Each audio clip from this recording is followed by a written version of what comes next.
আপনাদের সকলের সাথে আমার দল জাগপার পক্ষ থেকে সংহতি প্রকাশ করছি এবং স্পষ্ট ভাষায় জানিয়ে দিচ্ছি, বাংলার মাটিতে অগাস্ট মাসের 5 তারিখে ফ্যাসিস্ট শেখ হাসিনা, শেখ পরিবার এবং আওয়ামী লীগকে এই বাংলার জনগণ চিরতরে নিষিদ্ধ ঘোষণা করেছে। এরপরে দাফনটা বাকি আছে বোধহয়।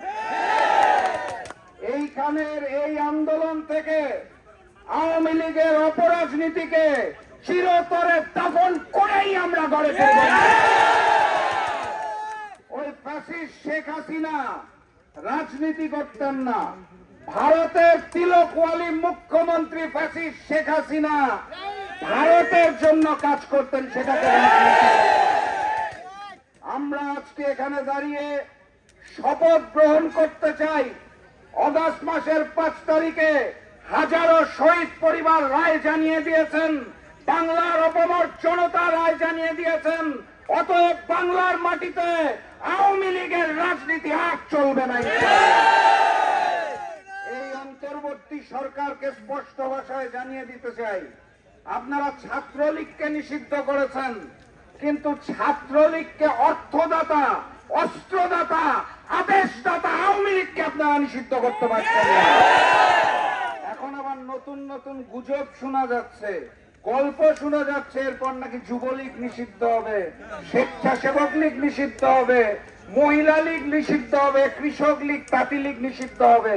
আর বাংলার মাটিতে ওই দিল্লির প্রেসক্রিপশনে ইনক্লুসিভ নির্বাচন করার জন্য আপনারা আওয়ামী লীগকে বাঁচিয়ে রাখবেন, এটা হতে দেওয়া হবে। দিল্লির প্রেসক্রিপশনে বাংলাদেশের রাজনীতি চলবে না।